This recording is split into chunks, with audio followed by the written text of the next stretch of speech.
Tuesday, the 12th of October, not September. It's the 10th. The 10th of October. Well, you got the right More month. corrections to follow. That's it, means We will forego the minutes of the last meeting till the next meeting and do a twofer. Okay, public hearing. RDA for Rodriguez Foresight. Yeah, I think, last time you'd signed the certificate or voted on the certificate of compliance. And as far as the public hearing goes, we'd retracted the RDA for the patio and replaced it with the lawn. Yep. The And I original. think you had voted as well to approve the RDA as original conditions. So I think that should be all set. These are other projects I'm dropping off, but, so I don't know that there's anything to do on that. And just so I'm clear, was it a new RDA? Didn't it expire for the? It's a the lawn? new, the order of conditions expired. The RDA was a new one with the work that hadn't been completed under the order of conditions as in the original, the original proposed lawn to be reseeded and then finish the driveway. And the, So nothing's changed but Retaining from what we talked about last time. no, I think you voted on both last Okay, times. yes. It should be all set for that one. All right. I got some other ones that you got a minute. All right, you're here. You're up from I front. just, because we had submitted Kleppen, I just wanted to, arrange a site visit For where and when? What? for 15 Lake Drive. For Doug and Kelly Kleppen. To do what? It is for a, house site and well. And this is the only plan I have with me about it. It's a house site and well that are in the buffer zone. The only reason the well is in the buffer is because it has to be 100 feet from the septic system. And it's a small lot, so part of the retaining wall comes into the buffer and the proposed well It's a new, within the 100 feet of it's a new house? the lake. It is a remodel of there's a house there. And it's a small house, but it'll be replacing what's there, so. This has not been advertised for this meeting. Correct. Yeah, I just wanted to arrange a site visit. Okay, just making sure we know that. Yeah, And can you all, because I just am getting this very small screen, when you go up to the table, would you just state your name so I make sure I know who's there? yeah, Brian Slater with Yeah, Foresight. thanks, Brian. We'll read out. Sure. What? Yes or no? Yes. Right. Thank you, Brian.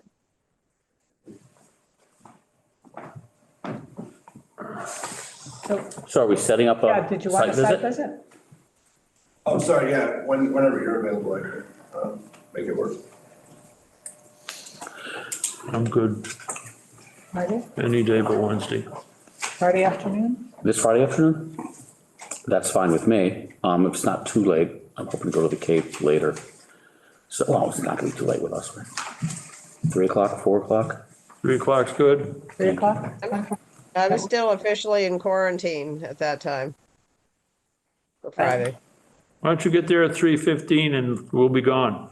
Or I can stand 6 feet away and wear a mask. There you go. There you That's the go. right one. It's okay. Whatever. It's outdoors. This All right, Friday. so what are we doing Friday? Friday at 3 o'clock at 15 Lake Drive. Okay, You guys Alright. gonna have some plans for us or stakes or whatever? For changes. So we have all our questions answered right there? Yeah, it was emailed to Sally. Well, she probably hasn't been in today. Get some, I'll drop off some hard copies. Okay. I have thank not you. been in. I took the mailbox and put it downstairs, Sally, so Thank you. If you sneak in and want to go down there, you probably can get away with it, What do you need? if you feel like it. Okay, so next. White Engineering, Brett. 0 Dugway Road. How do you get a 0? Because what was a 2 is now a bunch of property. I heard of 2A and 2B and with 0. That's, It's the first time for me too. No, Dave was, we were asking Dave to take a look at this. Yeah. Well, good evening, I Commissioners. do not know Brent that. White from White Engineering on behalf of the applicant, and also joining us this evening is Meredith and Philip. Can you go over that again, please? Yes, this is Brent White from White Engineering on behalf of Meredith Okay. Rosenberg for 0 Dugway Road. Meredith. Okay, so these are the owners. That is correct. Okay, thank you. You're not living there now. And a 10. Here are the hard copies of what we emailed at the end of last week. We've submitted both the notice of intent under the Wetlands Protection Act and Town Wetland Bylaw, as well as a stormwater permit. I understand that the Berkshire Eagle did not properly advertise this hearing under the Wetlands Protection Act, so we understand a formal vote will need to wait until your next meeting. But we are hoping to discuss the stormwater permit, which shows on your agenda for this evening, as well as understand any other questions that you may have to be able to move the project forward. So as stated in our application, this is for a construction of a single-family home with part of the work associated with the construction of the driveway occurring within the 200-foot riverfront area. So this is Dugway Road. This is the limits of the inner riparian zone to an unnamed perennial stream out of view of this plan. And then what you see here in orange is the limits of the 200-foot outer riparian zone. What you see here in pink are the limits of our property boundary. This path right here is the limits of our proposed driveway that was staked when we had a site visit back on September 22nd. So in this case here, really under the Wetlands Protection Act, the primary activity that we're discussing is the driveway that you see here and the associated site work and drainage with that here. The stormwater permit covers the entire property. It's a 4-acre parcel. We have approximately 1 acre of total land disturbance associated between the construction of the driveway, the grading associated with the topography on the site, construction of the septic system, as well as the parking area and the home itself. We've taken great lengths to site the home in a position that is really the flattest portion of the property itself here and outside of the resource area. During the site walk, it was easier to show with the stakes that we had in place here, but as you can tell by the topography shown on the existing contours, it's a very, very steep site here. And as you follow our limits of the riparian zone, you'll note where the curb cut enters the property off of Dugway Road here is actually the farthest from the stream that we physically can be on the frontage for the lot that was created itself here. We provided a more detailed alternatives analysis in the application, but really our options were limited in the fact that if we move the curb cut pretty much anywhere else along the frontage, we're going to be closer to the mean high water line. We're going to be approaching a more steeper topography perpendicular to the road. Whereas the path that we've outlined here, it's almost like an old logging road is already there now. Is the curb cut move or is it in the same spot? It's in the same location, correct. That has not changed. We just wanted to reaffirm that both from just a pure site engineering site distance standpoint, this is an advantageous location. It also happens to be the furthest from the high water line we can physically be along our frontage. Can you explain the bottom of the driveway? How I was trying to explain it to people. How do you pull in and then take a left, or what is the bottom part of the driveway? The bottom 10 feet. I'm trying to figure that out because it's so steep. Correct. Oh, so we do have a transition to more in a more flat fashion approach Dugway Road here. So a car will not be coming down at 10%. No. Yeah, I almost think you need a runoff. No, that's Back up the hill like. no, and sure, and really one of the things that we've done here to satisfy the fire department was just understanding, just based on the limits, the width of our property here, we've widened the driveway in this location outside of the riverfront area, but just to understand snow plowing exactly right here. So Just under 500, right? that is correct. We're under 500 feet, and by the way that the existing topography is at the curb cut right here, we have by default an apron to make it easier to turn in. Especially, I think most traffic would be coming from this direction here, but with the apron that we've provided, that makes it a much easier transition without really needing to widen the driveway, where we're using the relatively flat portion of Dugway Road and the shoulder there already that exists, and just working off of that. coming into the property. And then the driveway itself, what are your thoughts on how you're going to handle where you go into the bank? I mean, there's some places where you have to build a stone wall, retaining wall, or? So so this is it's a cut. We're cutting pretty much to create this grade here up until, get to station 350, which is right about in this location here. So you can see all these are representing a cut Yep. into the hillside here. It's very possible that in this area, we might hit more of a pure ledge. I know further up, obviously where the perk tests and test pits were done for the soil evaluation for the septic system, that we have 4 feet of soil. So we expect we will be having to grade this, but it is possible that these limits of clearing may be tightened if we have more of a vertical ledge that can almost support itself and not require being cut back. Yeah. If it was more of a natural topsoil itself. And really the two biggest components of this are with respect to replanting as well as stormwater management. We've shown in the stormwater calculations provided here, when I graduated college, we looked at the 24-hour 100-year storm, 6.5 inches of rainfall over a 24-hour period. And that was somewhat of a reliable means of looking at catastrophic rainfall. Now we really want to look at that 100-year 1 hour event, not 6.5 or now it's almost 8 inches of rainfall in 24. It's 3 inches in 1. Can I ask you a question about that? Because looking at the 100-year, and you have to explain this to me because Sure. I'm not an engineer, but this is 4,431 and the total storage is 2,769. So does that mean for a 100-year storm, there's more water than can be stored? What that's showing is a 24-hour, that's the 7 inches of rain or the 8 inches of rain over a 24-hour period. Yeah. What we're showing right here is where we show the runoff from a 100-year 1 hour event. Yep. That's really the most critical part is we can store the 1 hour event. So 100-year, it's 100 years now, a 10-year. I mean, it really. No. It really is. But it's important to understand that. So a 100-year storm represents a 1% probability. And then for each one of those storm events, there's a different duration that meets that statistical probability. So again, a 1 hour event, it'll be 3.5 inches of rain.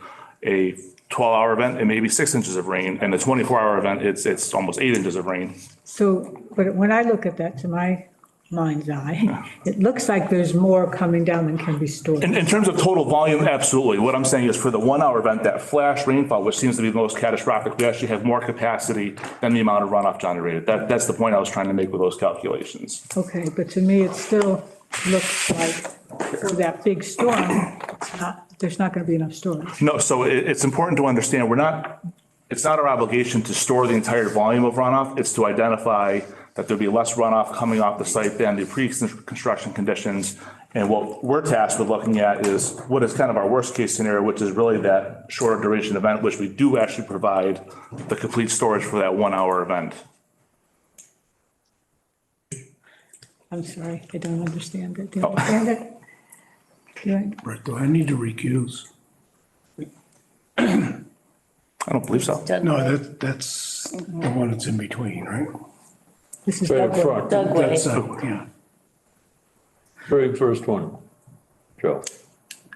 I don't think it's anywhere near you. Yeah, It's this parcel and there's one other parcel but at the corner of Pixley Hill. okay. That's fine. Where's the storage? Where's the, in relation to your driveway? So we've tried to capture as much of the upper portion of the runoff here, and then we have additional level spreader down here. We could create more. My concern was creating more unnecessary clearing in the closest proximity to the river itself. And it is a gravel driveway with a stone apron on either side. So we have by default infiltration that's already happening along the driveway itself. So when there is more runoff, Correct. where is that going to go?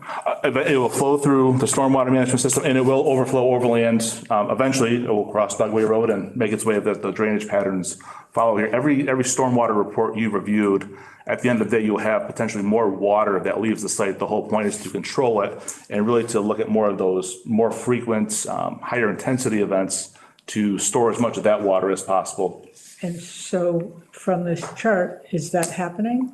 Correct. Yes, that's why I'm saying we're storing basically 5 inches of rainfall with the system that we have laid out here before water overflows that. And what is it now? Like, what's the pre pre-development numbers? I don't have that in front of me here. I've tried to take the approach, and it's a more conservative approach. We can show a stormwater HydroCAD model that shows those peak flows of runoff, and that's what I was referring to in terms of the detention pond. The water level rises, goes through the pipe, and then drops. In this case here, showing that raw storage for that more intense event, in my opinion, is a more conservative design of managing that runoff overall. When it overflows the storage area and runs down, does it run alongside the road to a culvert, or does it cross the road? It will cross the road at that point, yes. Into the river? Eventually, I mean, this entire catchment drains towards the river. That's correct here. So yeah, if you can tell me the pre-development numbers? Sure. I can see the difference. This is the tree.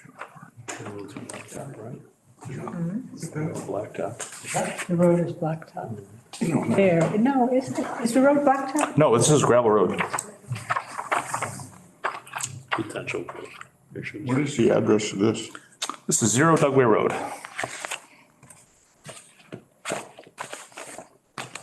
But I can show you our focus right here. So just as a point of reference, the project that's up the road, which is Stone Ridge, which received a huge amount of scrutiny.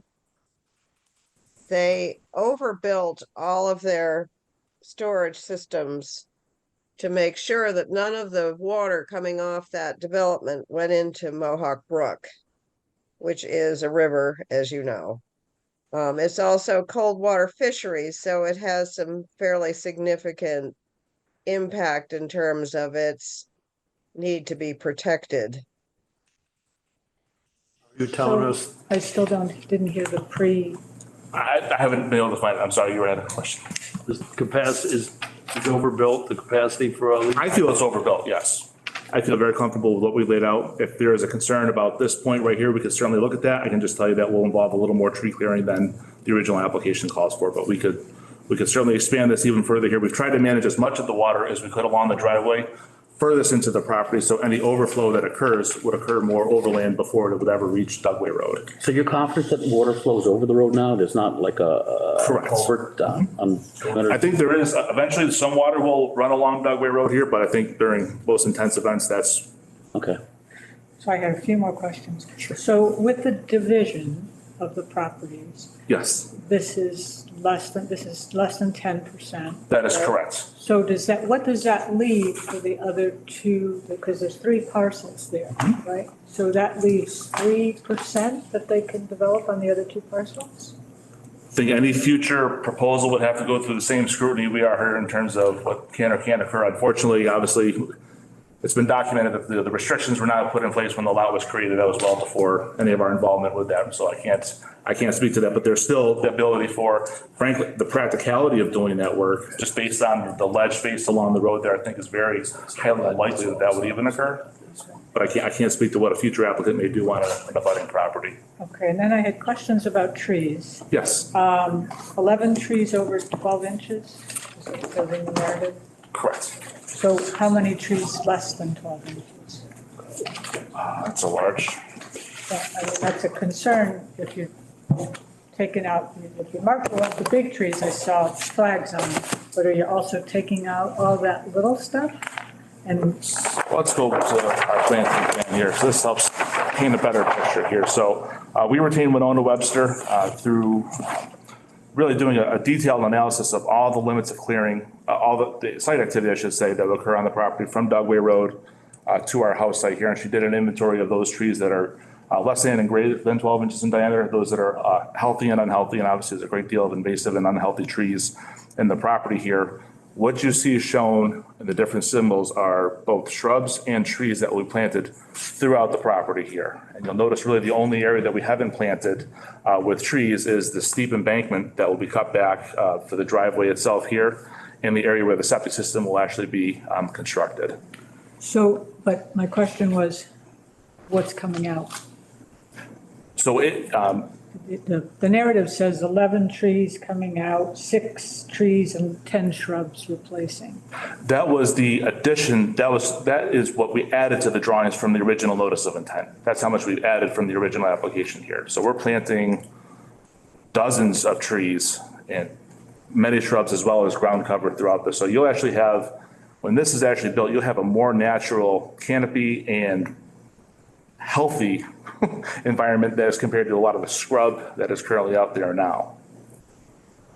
So, but I guess what I'm asking is there a list of what's coming out and is there a list of what's going in? The list of what's coming out was submitted with what Winona Webster submitted in her documents, and then we have on this sheet here, everything that's going to be planted. But all I saw was So you know the net, trees over. you know, how many total are coming out, total are going in, I think is what she's asking. Sure, well, I can tell you what's going in, if I just turn this around, if you don't mind.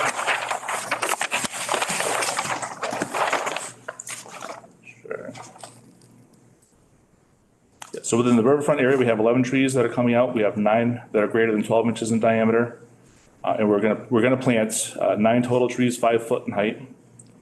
11 shrubs that 2 foot to 3 foot in height, 5 foot on center. So that's really what you're seeing in the riverfront area. So that's down in this portion right here.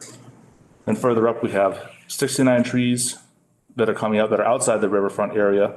We're planting 57 trees and 58 shrubs. And really part of that is to account for this topography here. We're really trying to plant mature trees on this slope would not be practical. It was a better attempt to get more stable ground cover more immediately as compared to trying to plant trees on a steep embankment that admittedly may end up being ledge and requiring topsoil just to plant, as we've shown here. So, Wait, on this line, just for clarity, it says 69 trees. it's outside of riverfront.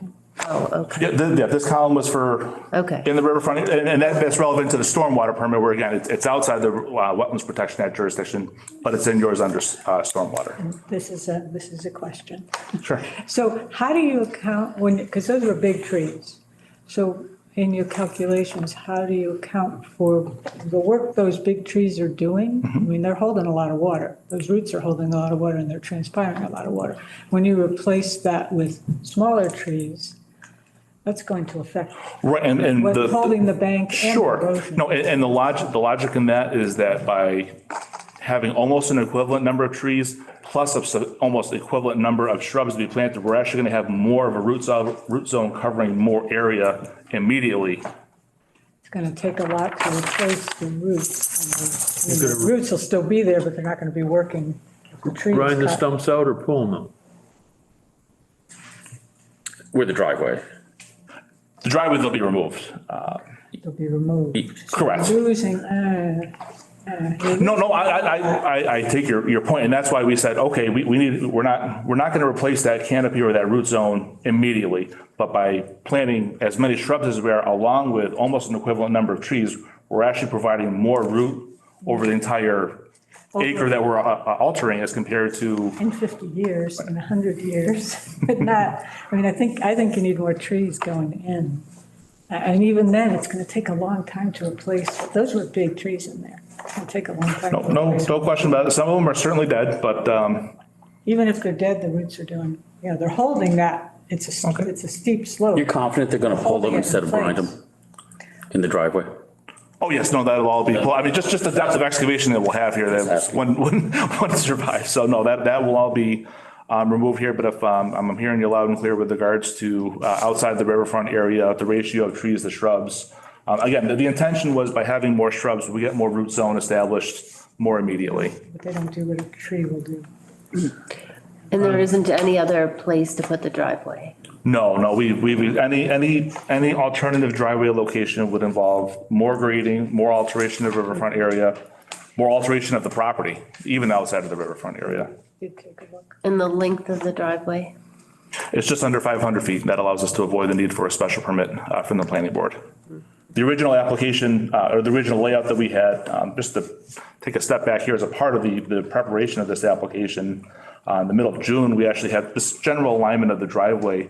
We actually showed the driveway meandering all the way over near the side property line and coming back. And that was a good opportunity for us as we walked the ground to say, really, from Dogway Road till this point right here, there really isn't much of a chance or better path that allows us to get into the property, but it became very clear how gentle this grade is that we didn't need to build that almost 75 extra feet of driveway, more runoff, more land disturbance. I mean, with respect to just the house and the siting on the property here, really tried to, I believe one of the questions was asked is, could we move the house any further back? And unfortunately, I think that would only lead to further alteration of the property here, more trees to be cut and more land disturbance here. So it is a 4-acre site, and we have approximately 1 acre of total disturbance as associated with the construction of the home here, but we're actually, like to emphasize, we're leaving 75% of the lot essentially untouched. So you'll get me the pre-development calculation. Correct. For the next meeting, No, and we'll revisit the number of trees. the number of trees that are outside the riverfront. Within the riverfront area, I don't think there's really much in the way that we can change, just because there's not that much riverfront area on the property. But in terms of additional planting outside of that, I think there's, It's not gonna, outside isn't gonna do much to hold that in place. The middle rain garden, the one on the corner, yes, as it comes down. correct. Could I see where that is? Oh, sure.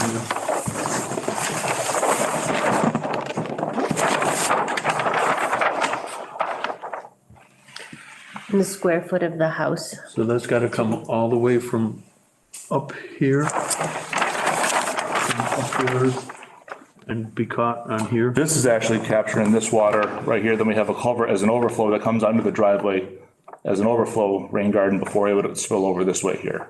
So again, we've tried to take all the parking area and this portion of the driveway and divert it off here so it's not coming down.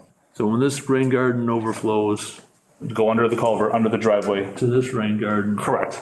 And then when that will this one flow overland. overflows, follows. This will actually overflow overland here and then hit the ditch that's along Dugway Road. What holds the overflow through here? Yeah. If you're gonna clear that, the big trees and stuff out of there, what? We're not, no, so this is our limit of clearing here, so we're not intending to touch any of this. All right. That's what I said, it's a balance of, do we cut even more trees to hold more water and disturb more land? So, I don't know, Dave, did you get a chance to look at this? Yeah, I went to the site today. And just so the commission's clear, the only thing that I had from the record was the stormwater permit application. I did not realize a notice of intent had been submitted, so I haven't reviewed that. But I can give you my general impressions of the property and the project. I walked the property pretty thoroughly. I think the only resource area that's present is riverfront area on the, I guess it would be the southeastern portion of the property, right? Closest to Dugway Road. Right. It's, it's a nice site. It's got a lot of nice trees. Most of it's outer resource areas. I think if I were the commission, what I'd be concerned with most of all is the construction phase stormwater management.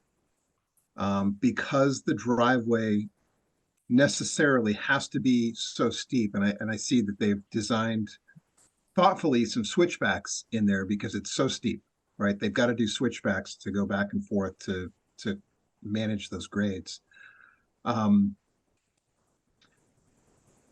The only way to construct a driveway there is basically to construct a trench. They've got to cut into the embankment to get the grades to a percent slope that's manageable to drive vehicles up and down. And the only way they can do that, and if I'm reading the plans correctly, is they have to cut into the grade. And so what that's going to do, and there's no way to avoid it, it's going to basically create a gigantic zigzag shaped gutter for stormwater. So figuring out how they're going to manage stormwater during the construction phase, to me, is the most important part of this project. I mean, most of the project is out of the commission's jurisdiction as far as I can tell. But I think the commission needs to consider how they're going to manage stormwater during the construction phase so that that entire hillside does not erode and then flow into Mohawk Brook during a big storm event when they're in the middle of construction. So that's going to mean isolating the catchment the contributing drainage at the top of the site and getting it away from the driveway as they're cutting the driveway into the site. And then creating some stormwater BMPs along the driveway, meaning like water bars that discharge off to the side of the driveway into sedimentation basins or something like that. And that, I mean, that's really the most, to me, that's the most important part of the project from a Wetlands Protection Act perspective. And I think that needs to be thought out and actually put on a plan. That's my recommendation. I think that's, to a certain degree, that's what we've done by laying this out here. It's very, this will be dug out before, as a part of the initial mobilization of the site here. So as this area drains, it will drain to this area here. Where you have rain gardens essentially will serve as sediment forebays until we're ready to actually plant here. And I think Rain gardens in the driveway go in first. that's exactly right. They're all to the depressed area. That's where the water will be drained to anyway, just so we can get vehicles in and out of here. And the only suggestion that I would have in response to that is that we may consider on a temporary basis, actually enlarging this area here, just so we already have our construction apron already planned here. We already have our swales along the side of the driveway, but to possibly enlarge this area down here, I don't think we have any more trees to cut out than we already were planning here, but we could enlarge this basin area here just to give more relief for that construction period. Once the driveway is fine graded, culverts are installed and planted, it's less of a concern here, but I think we could certainly look to enlarge this area, still stay on our property and still provide an even greater capacity during that construction phase. And sedimentation basins are there also? Well, in this case here, so we have sediment forebays planned here, but I think what Mr. Cameron's referring to is just to say, during the construction phase itself here, you'll have a higher sediment load that will need to be dug out more frequently. And our position has always been, that's why we like to design the rain gardens the way that we do, is it provides you that almost immediate temporary storage during construction. Once you're completed, then you can remove the final sediment, put in your sub basin planting soil, plant it all at once here. So you're maintaining the same drainage pattern during the project. You're not having to build one stormwater system for construction and then come in and revisit the entire scheme once you're ready to be finished with construction here. And I think the only thing we're happy to address in that with an updated plan would just be to show more capacity on either side of the driveway at the base where we meet Dugway Road. I think probably some erosion control till you get a handle on everything. And we have erosion control shown, but we can show even more if you like. Around the rain gardens, because we don't want any blowouts if we get a.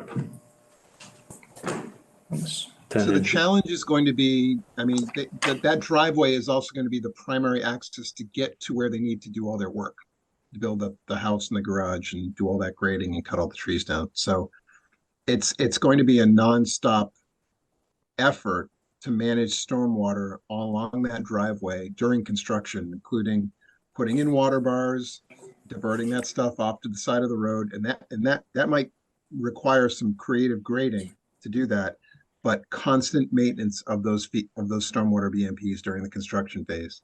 And perhaps that's already shown in the plans that I haven't seen, because I haven't seen the NOI set of plans.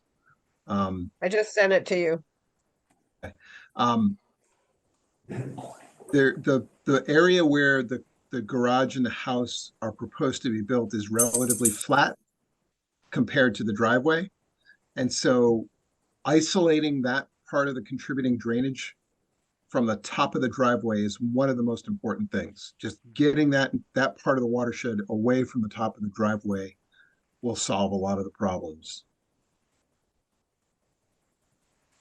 So I'm not sure if the existing plans show that or not.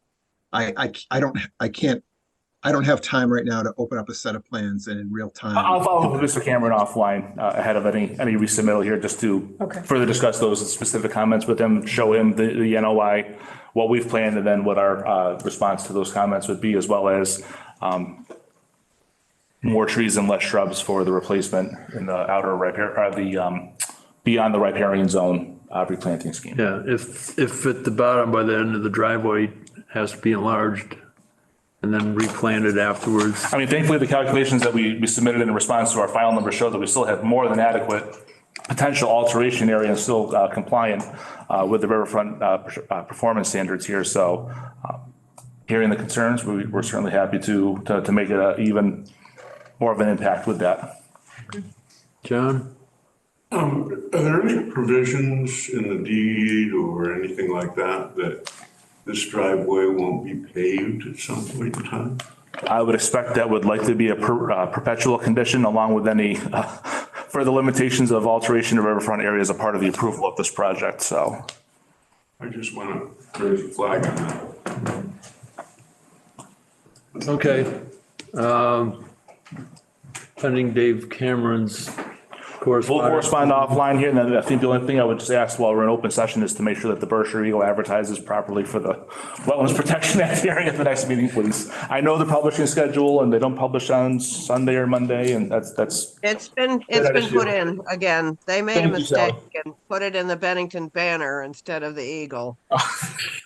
So, I'm glad no one showed so up. it's been corrected. Thank you. No, we appreciate that, and I appreciate the time this evening. Thank you. All right, you. All right, we'll see you in a couple of weeks. continue and close it all next time. Fantastic. Thank you all. Thank you. Good luck at 0, Doug. Baby. I don't know how you go about that. No,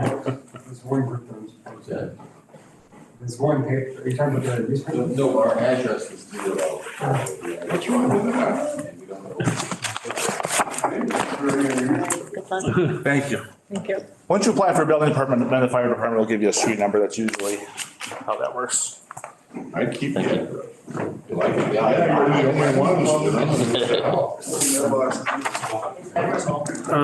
Okay. Rob, Have a post office box. 25 Church Street. Want to do Church Street? Do you want to come play too? You want to hang out there? Thank you for entertaining me a little bit.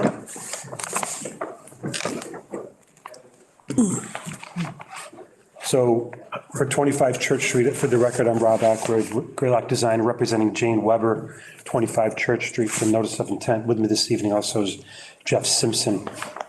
We discussed this during our site walk at the property, but just to refresh everybody's memory, the property currently exists. The two resource areas we're dealing with is inner and outer riparian zone from the Housatonic River, and we're also dealing with the 100-year floodplain issues. On a parallel track, we're dealing with LPOD. Is Jody recusing himself? Yeah. Okay.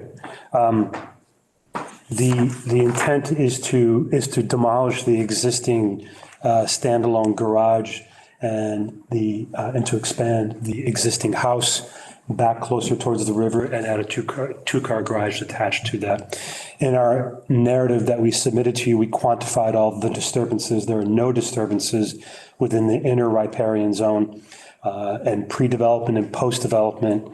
When you do all the math, we end up with about 12 additional square feet of disturbance in the outer riparian zone. We've also on our plans identified the cubic volume of floodplain storage lost based on the new development, but also have demonstrated that we meet compensatory storage essentially in the same place where the existing garage is being raised. I know during our site walk, we had a conversation, and I believe Jane was amenable to not maintaining or planting or letting go towards a native wildflower 35 feet from the top of bank of the river. And I know she's still agreeable to that and probably kind of excited about doing it.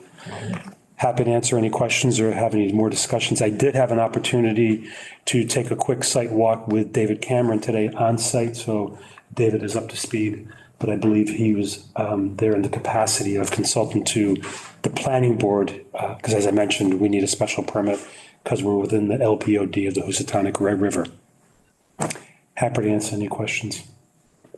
I have no questions about it. I was, Pretty straightforward. Thank It you. was, Well, that's it an was, easy one. it was easy. Remember this moment. You were put in your calendar. 25 years, but I found We all learn new things. so we need a motion to close this. I'll make a motion to I close. think we were all really pleased with the response from the homeowner. That was really great. She was very cooperative and very understanding of everything we wanted. Jane's wonderful. I think Jeff knows Yeah. her better than I do, but she's Thank- wonderful. Yeah, thank you for that. I'll pass that along to Jane. All right? I Close. second All in motion. favor? Aye. Thank you. Good. Who made the motions, please? Who made the motions? Chuck? Chuck did. Chuck, I seconded.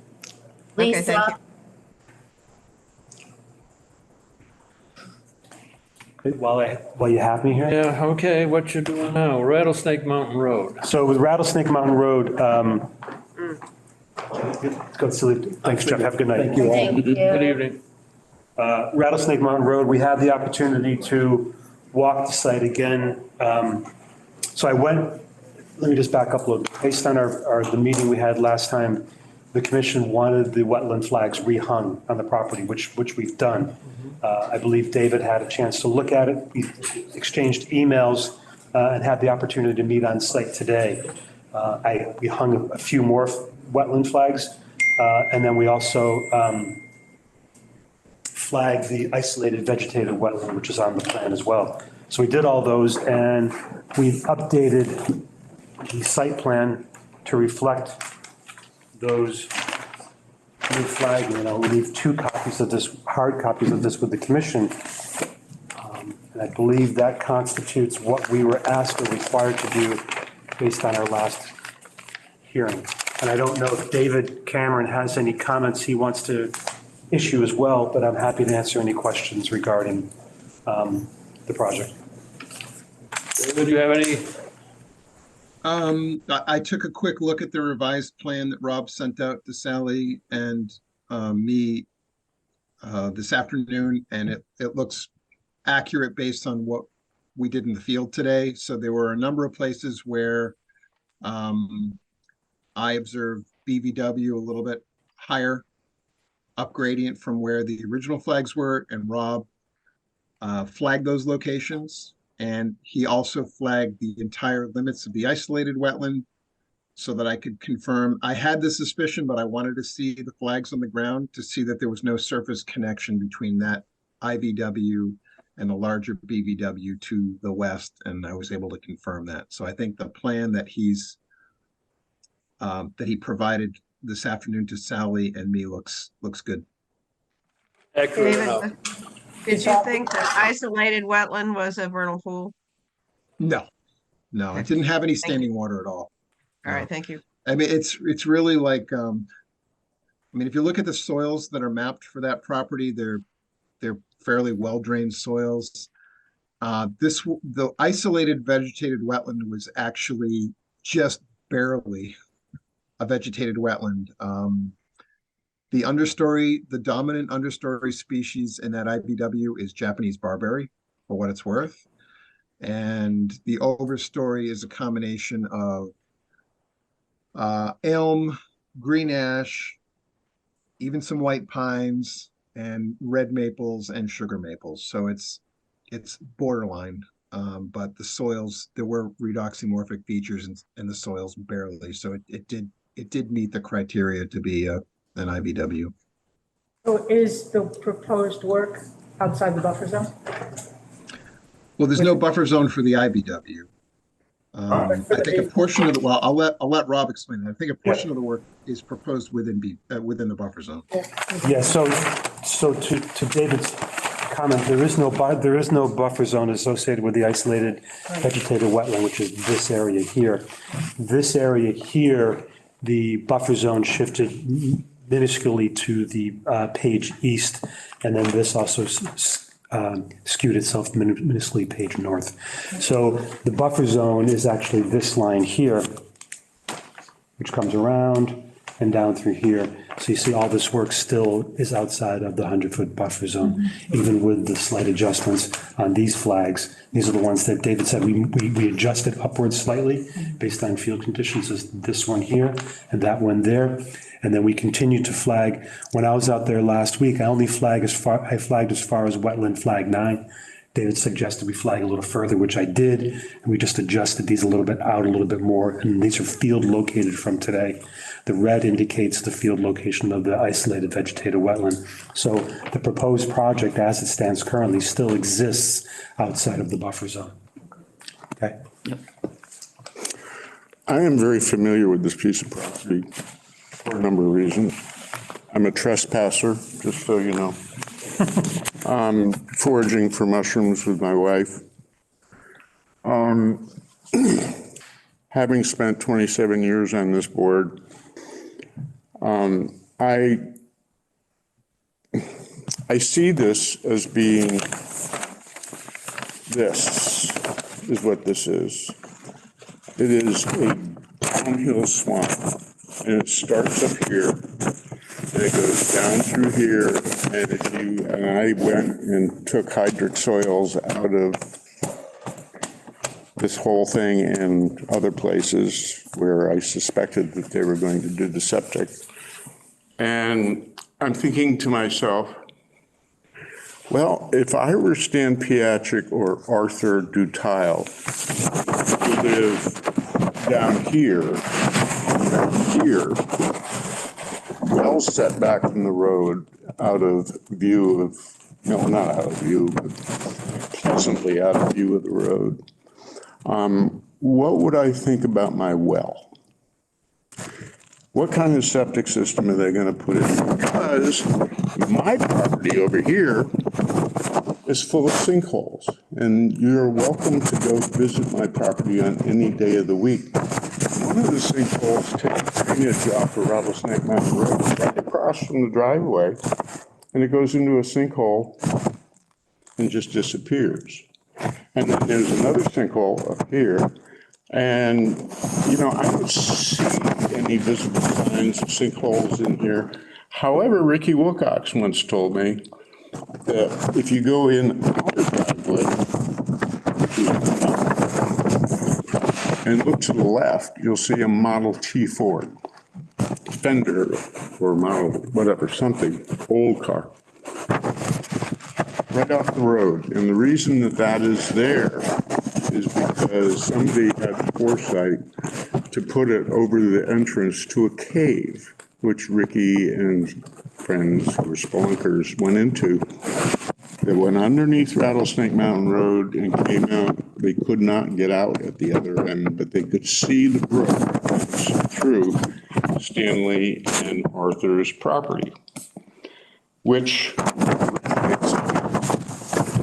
now, other than all the trees on my side, like pink and orange and green, you know, go ahead.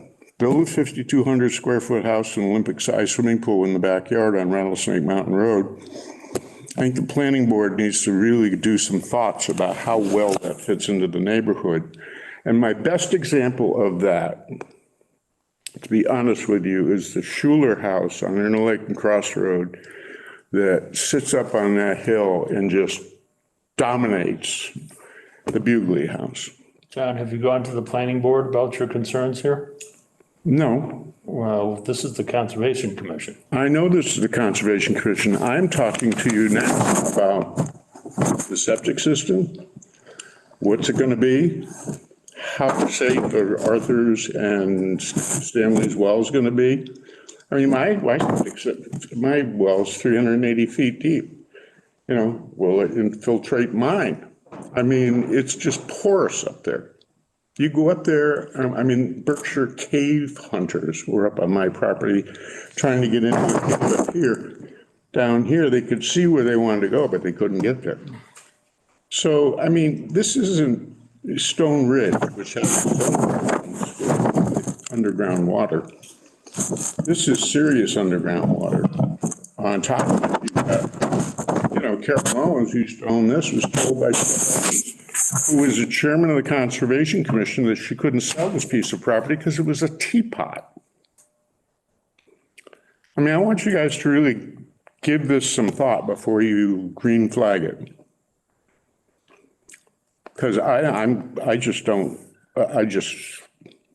don't care about the 5,200 square foot house. It was nice if we were back here someplace, but it isn't. I don't know what they're going to do with the front yard. Last I heard, it was clear cut it.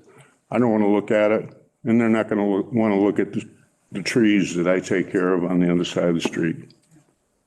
And not only that, I hope they really enjoy listening to Turnpike, because the Turnpike is a major thing. I call it Turnpike Woods. I've had my say. Thank you. Thank you. No.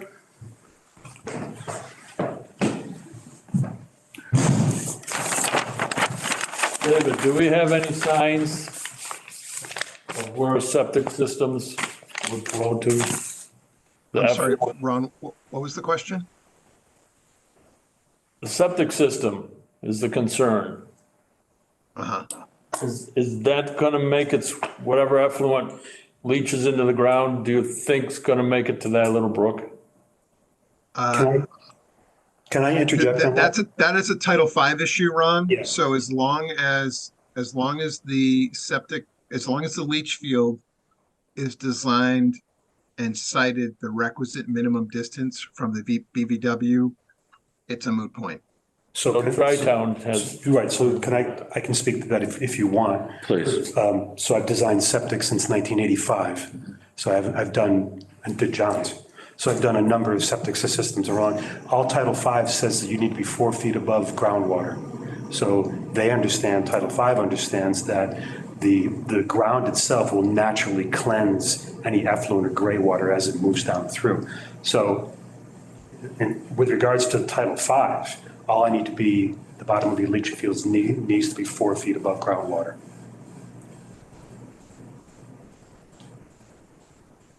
So there's no contamination. You know, the idea behind that is by the time effluent leaves your house, goes to your septic tank, leaves your tank, goes to your leaching field, percolates down through the stone, and then the permeable layer, which is 4 feet deep, by the time it gets down below that and works its way theoretically back into the groundwater, it's considered clean water at that point. So wells that are 380 feet deep or wells that are 250 feet away certainly are outside any parameter that is governed by Title V. All Title V says is your leaching field needs to be 100 feet away from your well. So we meet all these requirements easily, notwithstanding the fact that this still has to be approved by the Tri-Town Board of Health, has to meet the Title V requirements. To David's point, as long as we're outside the buffer zone, it then is outside of your purview. I have a question. Yeah, so the presumption, Ron, just to clarify, is if they've got a passing perk test and they're at least 50 feet away from the BVW boundary, the commission really doesn't have a say. Okay. Unless there's a bylaw that specifically speaks to this particular issue. David, I have a question. So it's out of our hands, right? yeah, Yeah. Can I ask him a question? David, what kind of reptilian beings live there? And I want to know from Rob what the sequence of work is going to be. But I know that salamanders are prolific. We've only seen one rattlesnake in all the years we've lived up on rattlesnake, but you know, that's one. Who knows where the others are? It's so wet over there, I doubt they're over there. But, I mean, what's the story with reptilian, habitat and something like that? Because if there is a storm event, I can assure you, especially during the construction phase of this project, as the water starts the upper left-hand corner of that piece of property and it just washes, sheet flows over that entire piece of property until it gets to Stanley Brook. I didn't do a herpetology study on the property because there's nothing in the regulations that would require that. So I don't have an opinion on that.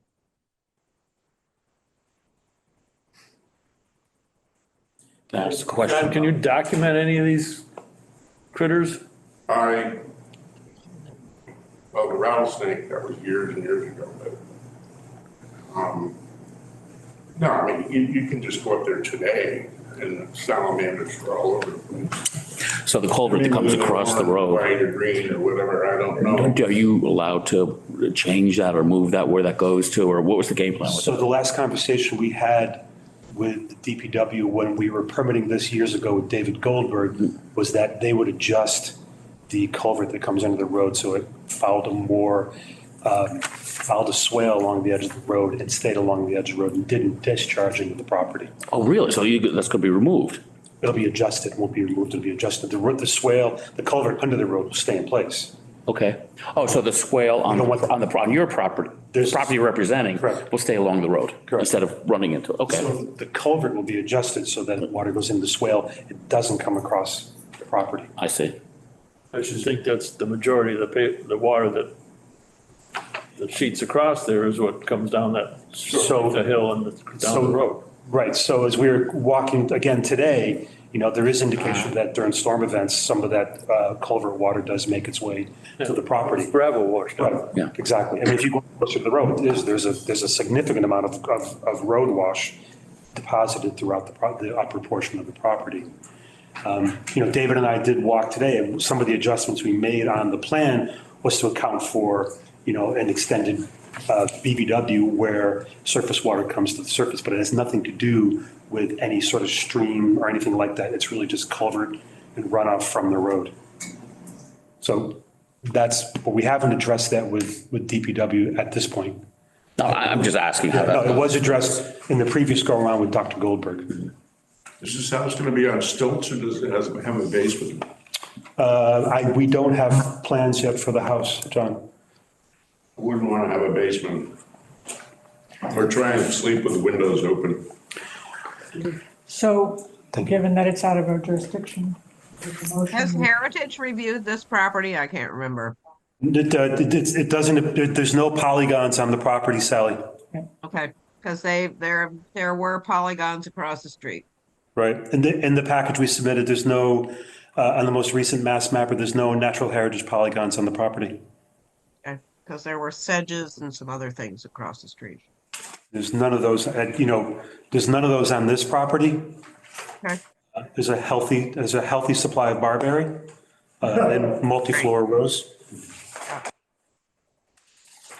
Is there any plan to get rid of some of that? I think during the normal course of construction, some of it might go away.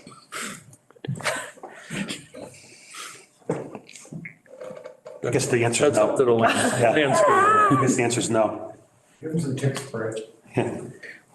Rob, Yes, sir. just so you know, this homeowner has no idea what his neighbor's going to do. John, it's not within my purview to tell my homeowner. There'll be a Sotheby's sign out in front of that house within 6 months. Not our purview either. It's not in our. All right, conservation. So I make a motion to close the hearing. Close the I'll public. second that. Any other comments? Thank you for looking at it, Dave. All in favor? Aye. Bye. Aye. Thank you. Thank you all very much. I appreciate your time. See you again. Yes, you will.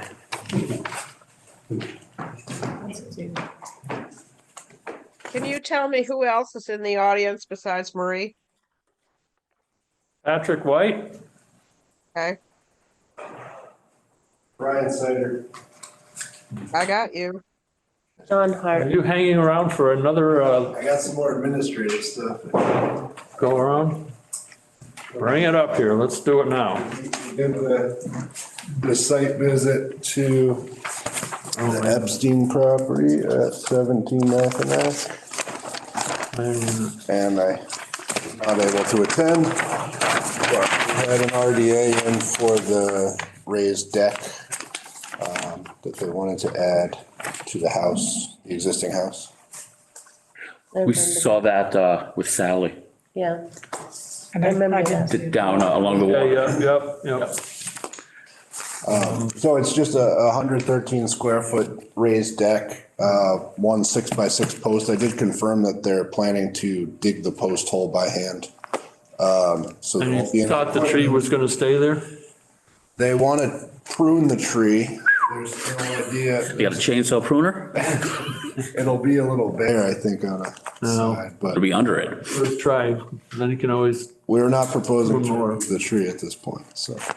the stairs, did we decide where stairs were or are there any stairs? There's no stairs. This is just accessed by the French doors on the house. There's stairs already on So the, where are the French doors, facing the lake or to the, I believe there's a door facing the property line. I'd have to. Face- we were just wondering because, right, you have two options. Architectural drawings, yeah.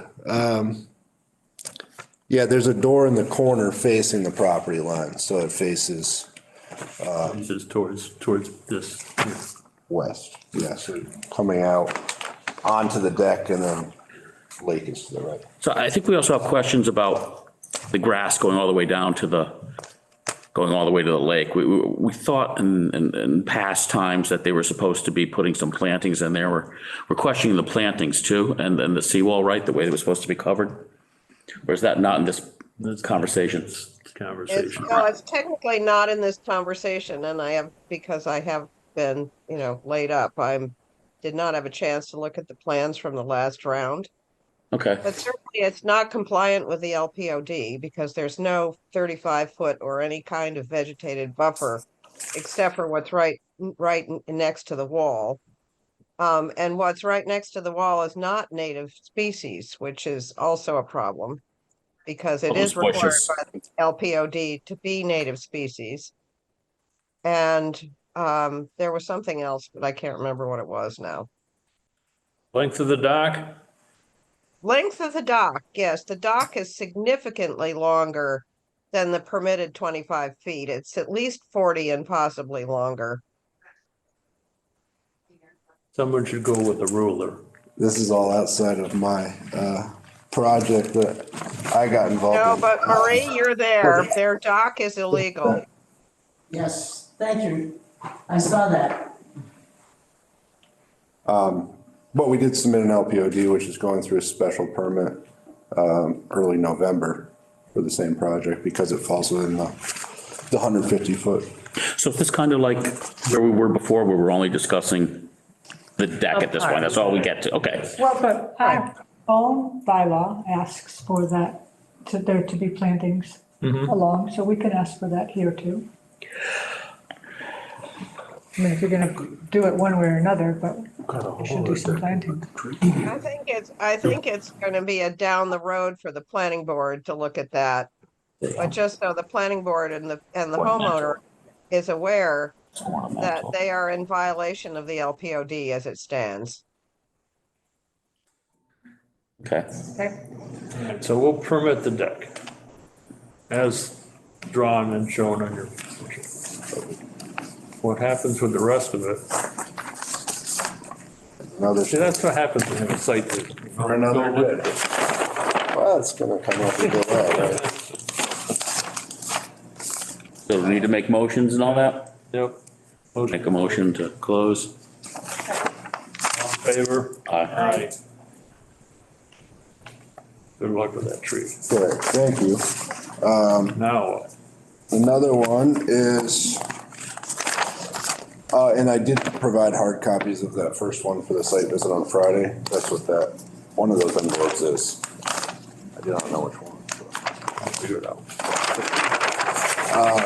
Did we get new plans for Rob's, for the project that on Rattlesnake? Did he submit new plans? I believe that, He emailed those to you and me this afternoon. Right, but we need a hard copy. It that, occurs to me, ooh, if we didn't get one. I don't know that. Two records, 13 Rattlesnake, not 11.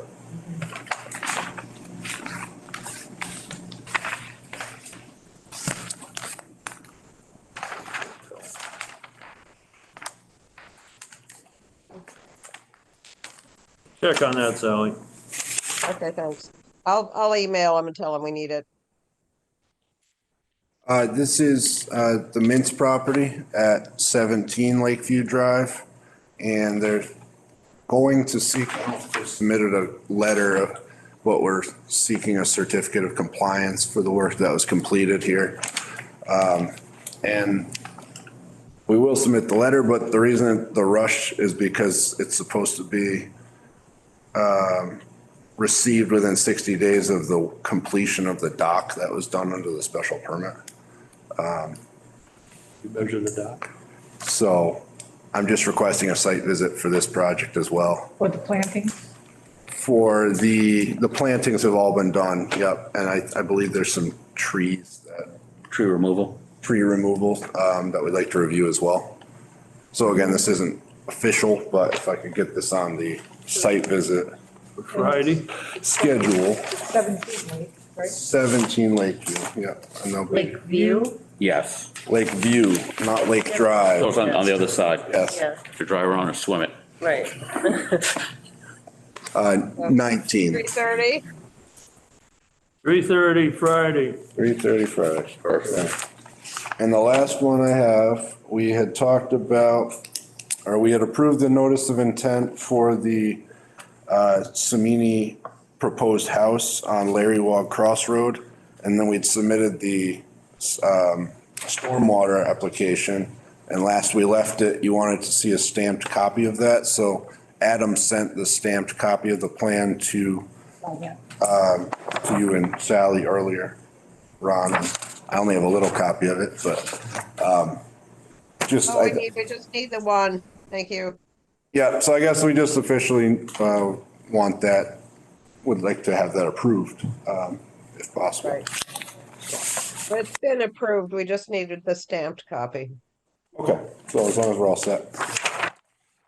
But I have not sent out did not do the paperwork for tonight because I can't be there. So Right. You should available. I have COVID, just so everybody knows, so I'm in isolation. Elbowed your way in with that stuff when you were first time up here. I know, I had to wait, I didn't know what to Too polite. All right, thank you. Thank you. It was on the. Good day. 30 Thank you, see Friday. you Friday, yes. 3 o'clock we start. Anything else? We can see him at 3:30. 3 o'clock at Lake Drive. Yeah, we'll see you both places. All right. Anybody else? We have more things to talk about. So Namcake?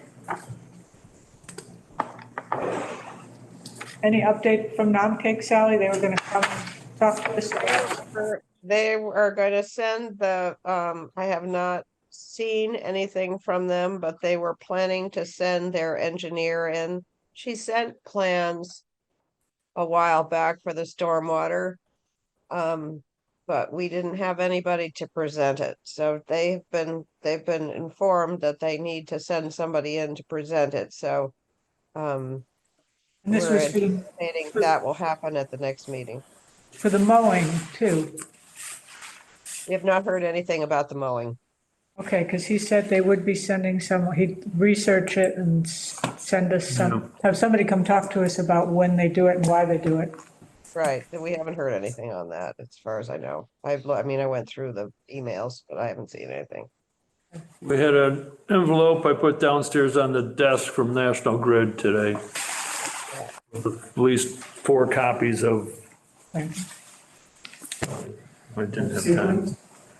Pardon? Does it have seedlings? It may well have been. I didn't go through there were, We know what that is. I do not. Okay, because if it's a new. It came out of Boston, that's all I can tell you. They had something new, I didn't read the email, but they had sent something new about tree removal. I think it's a request for determination of applicability for a pole replacement in a BBW. If it came from Anthony Yeah, I Damiano. think that's what it was too. Yeah. But do we know are the plantings happening from them? I haven't heard. I don't know if anybody. Sally, have we contacted them about the tree plantings? Not recently, no. But we will.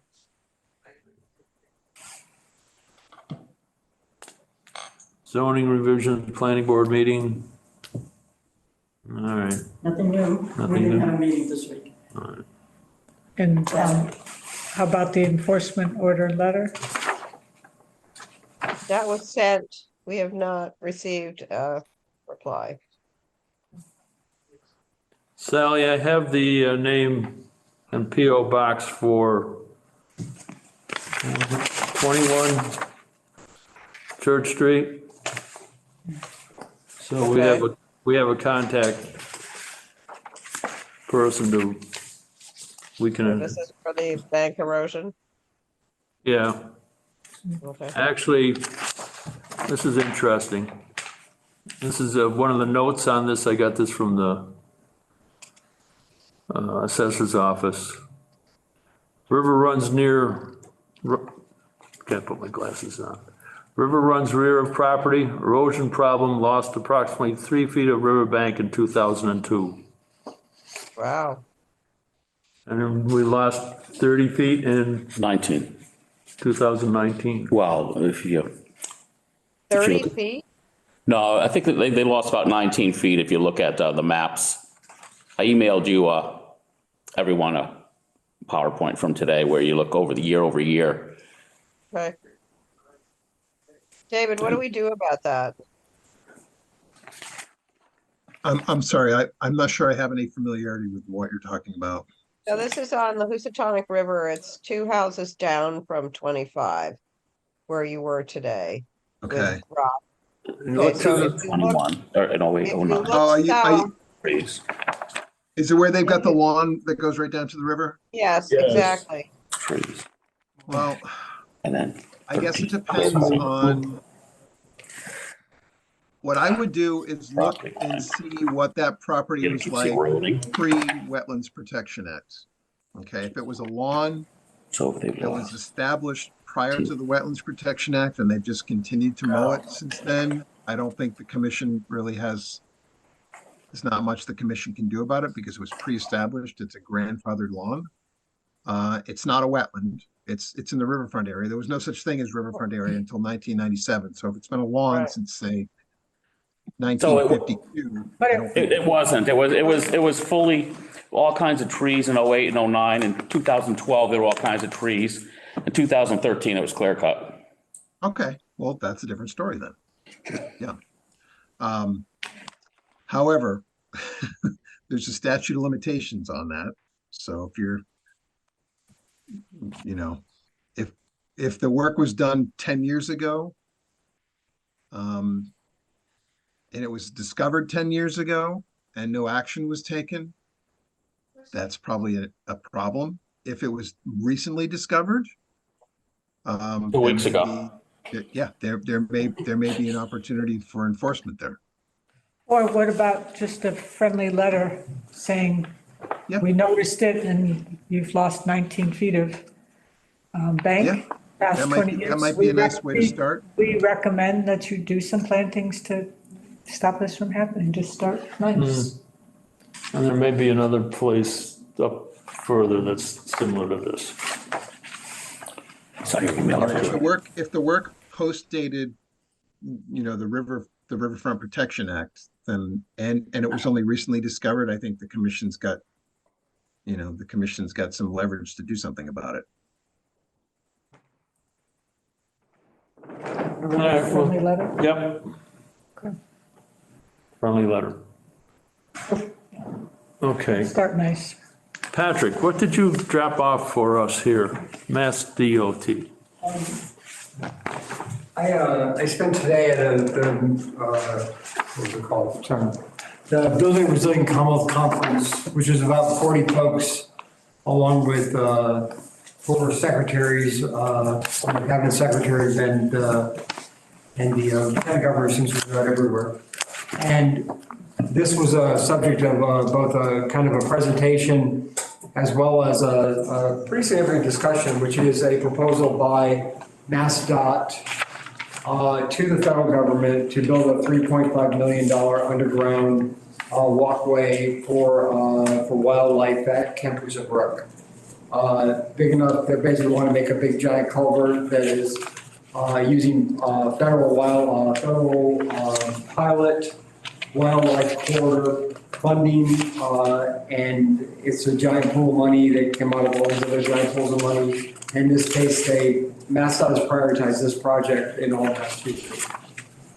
I bring it up because, another part of the discussion, because environment and energy fall under the same secretary, was around Justice 40. And as I kind of have pointed out before, we are an energy-related Justice 40. And it's very interesting that the roll-up is directly to Secretary Tepper, which is both environment and energy. And she encouraged me today to make sure we're on top of the All Solar Initiative, which is a $250 million request by the state of Massachusetts from the federal government for municipal solar projects and block grant solar projects.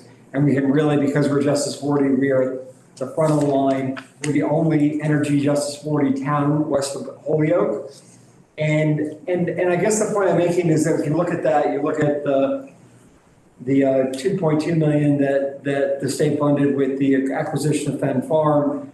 I think that there's a need for agriculture and forestry in Campusa Brook and green communities, which would be in charge of the solar, and obviously the Conservation Commission, because all of this stuff touches the Conservation Commission, to start to try to think about how we both approach climate and leverage funding for climate-related initiatives, which all of these are.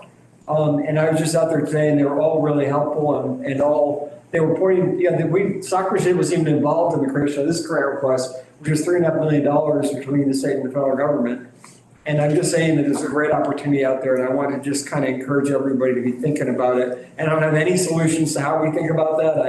I was there to listen. I wasn't there to propose anything, but they're doing the proposing for us, and I just feel like, maybe some kind of inner working group, might make some sense for us to start to think about how all these things relate and take advantage of this moment, because, a lot of people seem to be focused on Stockbridge right now. So you're saying this is a culvert that goes under the ground, but it's for animals to pass through? Yeah. So it's basically like a giant oversized culvert, big enough for a bear or any other creature to pass through. Like out west, they have. It is finished as if it were wild. That has like rocks as benches if they need to stop. It's the coolest thing in the world. But it'd have to be a cave, right? Like the mountain lion, yes. Right, like the mountain lions that go above and out about west. They have in California. Right. And they want to build one in Stockbridge that links the two sides of Campusa Bog together. And you said that's $3 million to build that? $3.5 million you want to spend on it. Okay, and then the solar fields, they're saying that we have all kinds of money in case we want to put solar fields in So this Stockbridge. Justice 40 is this Biden initiative where if you're an underserved and underrepresented community, you can get, they want to prioritize you for 40% of all federal funding for discretionary spending. It's a giant program, and yet they haven't started to roll it out yet. And Stockbridge only qualifies as it relates to energy costs and the median income of its senior population. That intersection, energy and seniors, is where we qualify. Somewhere like Pittsfield qualified in 8 or 10 different areas. Same with Boston or Springfield or whatever. But in Stockbridge, we got the entire town got designated as a Justice 40 for energy and seniors. Does that mean if we put in a solar field, we would all benefit from it? Well, no, how does that work? But what they're basically saying is that with federal grants, it's not like we have to find the grant program that fits it and then try to get a tranche of that money. The money comes in big, huge tranches and then gets split up. And so we have to keep our eye out for the ones that fit us and ask for a piece of the pie. Because federal money isn't like applying to like the cultural council. But what does fit us for energy? So some examples would be solar on top of Heaton Court or Pine Woods, solar on top of Town Hall. Solar that could power more charging stations, a block grant program so that if you were median income qualified, you could actually put solar on your house. That's just this one solar tranche, as they call it. But we can basically work with them. There's a whole new group that starts October 25th, which is going to be helping towns like ours identify grant opportunities at the federal level. There's going to be a monthly meeting with a woman named Ann Goby, who's the Rural Affairs Director, and the Lieutenant Governor is going to be the first one. But every month we can show up and ask, they're going to brief us on grants that have become announced by the federal government. And we just want to keep our eye on energy ones because we qualify for all of them. So, but this is just like one example of, that has nothing to do with the Stockbridge Muncie and the protection of Fenn Farm, which has nothing to do with protecting wildlife under Campusa Bog. All this money is around climate change.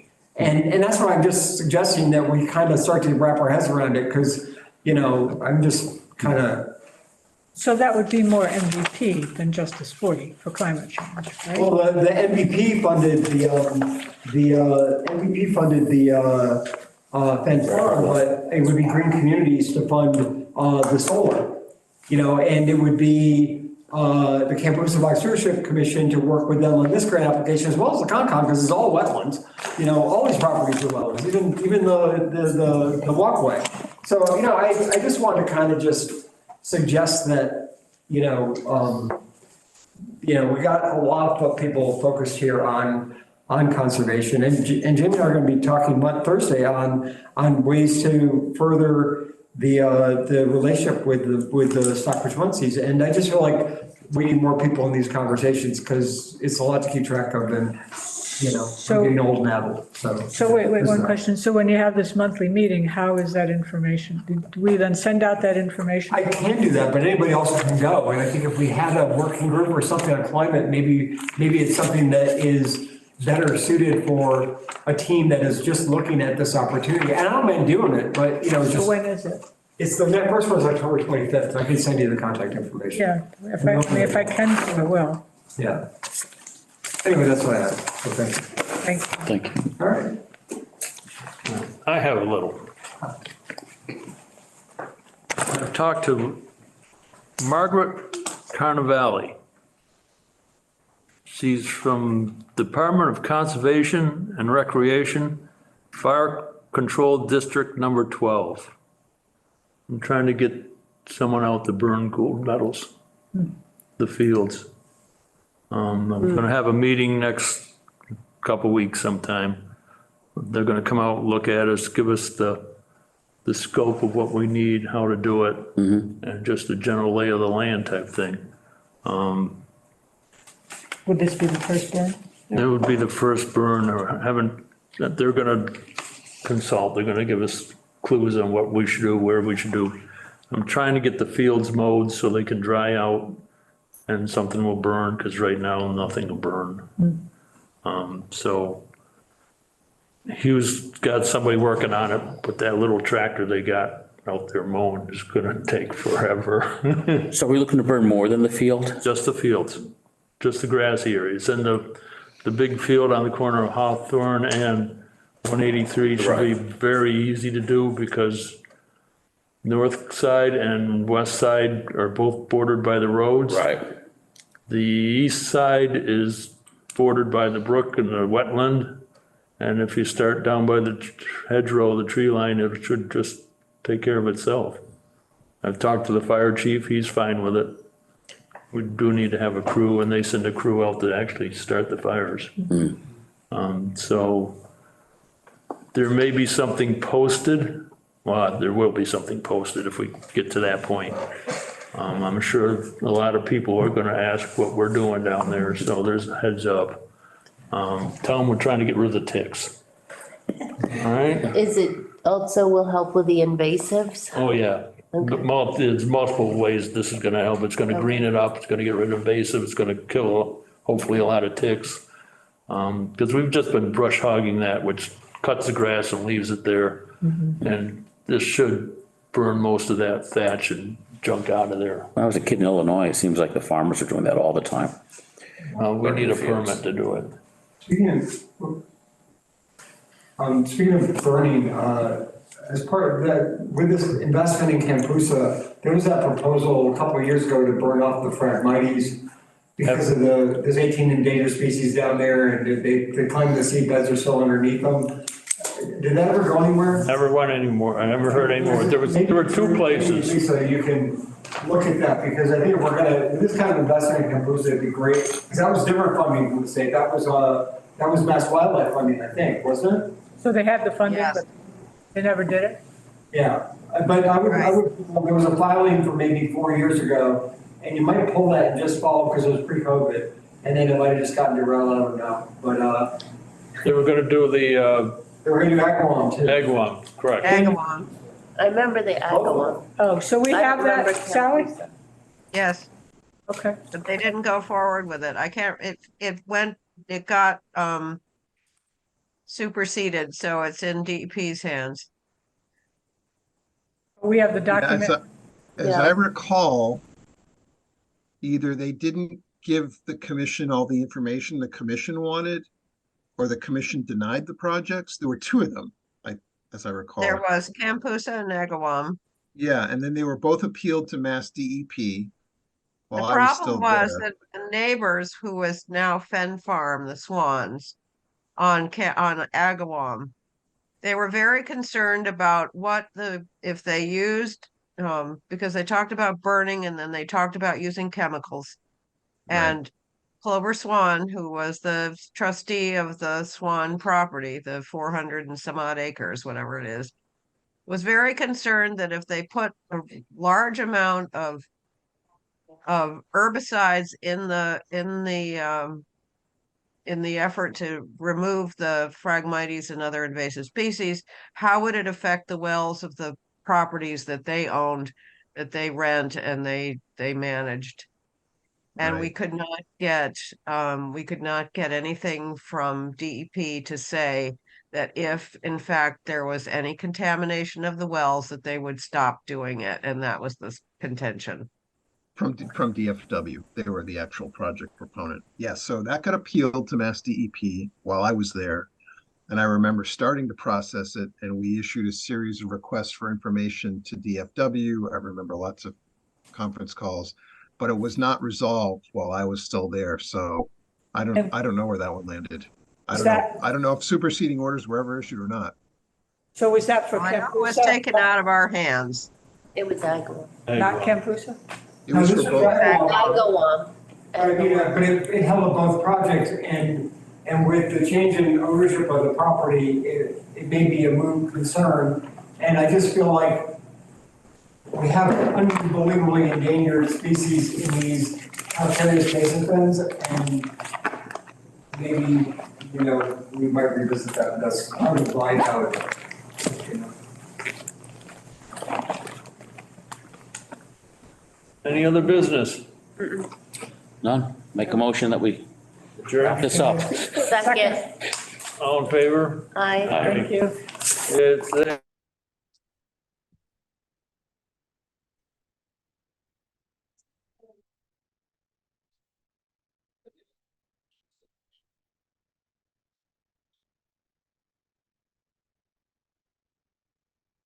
Need to end the meeting.